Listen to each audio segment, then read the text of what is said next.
into the topic of gas laws. And typically what we do, we start up with a topic called Kinetic Molecular Theory. Now when you guys go to college, right, you'll see that the kinetic molecular theory can be used to describe solids, liquids, and gases, right? But reading this level, we typically focus on just the behavior of gases, okay? So once again, we are looking at gas laws, right? And we start out gas laws with the kinetic molecular theory, okay? And we're primarily looking at behavior of gases. Now, word of warning, the kinetic molecular theory, right, describes something called an ideal gas, right? Now you're gonna think of the ideal gas as a perfect gas, all right? Now, when I tell students this, they start to get upset because there's no such thing as a perfect gas, right? So guys, we have to realize the ideal gas is just a model, okay, that scientists came up with, right? And what we tend to do, we tend to compare real gases, all right? Real gases to ideal gases. So it's important that you know the behavior of the ideal gas and the behavior of the real gas and be able to compare and contrast them, no problem. Okay, so that's primarily what happens in the kinetic molecular theory. All right, so let's go over some of the items, okay, that follow the kinetic molecular theory. First one, number one. Okay. Particles move in random, straight lines, okay? So what do we mean? Particles of the gases, okay, they do not follow each other like this, as we talked about in class, okay? They move in random, straight lines, okay? Okay, and they tend to be very, very, very far apart from each other, okay? I'm just drawing this like this for the sake of space, right? But they tend to be very far apart from each other, and they move in random, straight lines. Okay, point number two. The gas particles, okay, their size, essentially we can ignore it, all right? So we can ignore, I'll put ignore particle size, because they're what? They're so small, okay? So think of these particles as teeny, teeny, teeny, tiny points, people, all right? And they're very, very, very far from each other, to the point where they're almost invisible. You can't see them, all right? So we ignore their size. We tend to neglect their size, okay? Point number three, the particles have no attraction between them.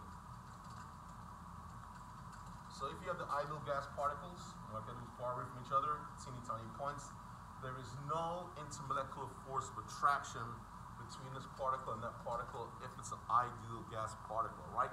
They're very, very, very, very small. It's almost impossible to see them. They're very far apart from each other, okay, and there's no attraction between the particles, all right? So what are we describing? The ideal gas particles of the kinetic molecular theory. And there's another point here, over here, point number four. When they collide, okay, that's supposed to be an O right there, L-I-D-E. There is a perfect elastic collision. All right? So what does that mean?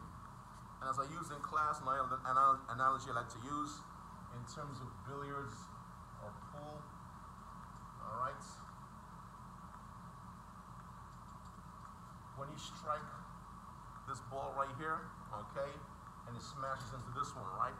We tend to hear sound, we tend to hear energy, right? That's kinetic energy being transformed into a different type of energy. So for example, the kinetic energy from here, some of it gets transferred to sound, friction, heat, some of the kinetic energy gets transferred into heat, and so on, right? But in the perfect elastic collision, okay, the kinetic energy, right, is transferred, okay, perfectly, all right?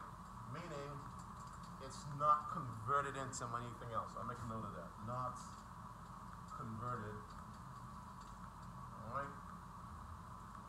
Not converted into any other, you guys see that? Any other energy form. Okay, all right, so those are the 4 main points that you need to know about the kinetic molecular theory. Now, how can they ask you questions about this, right? They can ask you about ideal gases, right, versus real gases. All right, that's one type of question they can ask.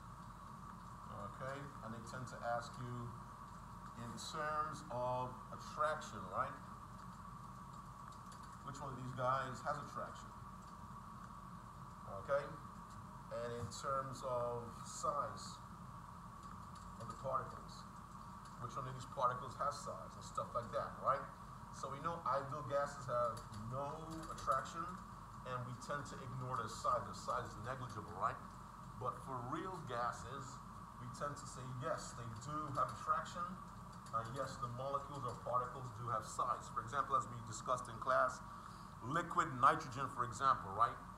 Okay, is formed from nitrogen gas, right? The gas molecule phase, all right? And when you manipulate the pressure and the temperature, right, you're able to bring the particles closer together to the point where they attract, where they form a liquid, right? So real gases, oxygen that we breathe, hydrogen gas in the air, and so on, have attraction between the particles into molecular forces, and they do obviously have size, yeah? But once again, the ideal gas, right, once again, it's a perfect gas, right? Doesn't exist, and they have no attraction between the particles, and they have no size to the particles, because they're so small, we can ignore their size. Now, another type of question they tend to ask you is in terms of behavior. All right? Behavior. Now, what do I mean by that? They can ask you on the periodic table, for example, right? Which substance, which gas behaves most ideally or behaves least ideally? Now, we did an example the other day, right? So let's look at this. You have neon, you have argon, and we have xenon, right? Got 3 guys right here, 3 noble gases, right? So they can ask you, the neon, argon, and xenon, right? Which one of those guys behaves most ideally, okay? Now what you do, you analyze the situation, right? Then you have to know the foundation, yes? So you know ideal gases, right, have no attraction between the particles, and they essentially have no size because they're so small, right? So you're going to want to choose the guy that's what? Largest or smallest? That behaves most ideally. You want to choose the guy that's smallest, yes? So in terms of mass, in terms of size, in terms of number of electrons, number of protons, you want to choose the guy that has least protons, least electrons, and is the smallest guy, okay? Alrighty, so that will be neon, okay? So neon would behave most ideally, all right? Okay. Now, on the flip side, they can ask you which one of these guys behaves least ideally, okay? Least like an ideal gas. So since ideal gas particles are very small, you want to choose the largest guy to behave least ideally. So questions like that, they tend to ask, okay? Because he's the largest, most mass, all right? Most mass. So those, they're questions, right, are pretty limited. Okay, but it's important that you know, okay, the properties of ideal gases and in terms of attraction and size, and you go from there. Now, from here, right, when we finish with ideal gases, we'll move into actual calculations, all right, that we can do. Now, the calculations, before we leave, are not very hard. If you can do density calculations, you can do gas law calculations, right? So we'll analyze that next. All right, as always, guys, hard work plus sacrifice equals success. We discussed ideal versus real gases. It's pretty straightforward, pretty simple, but know the rules, know the behavior, and don't guess, analyze. All right, take care.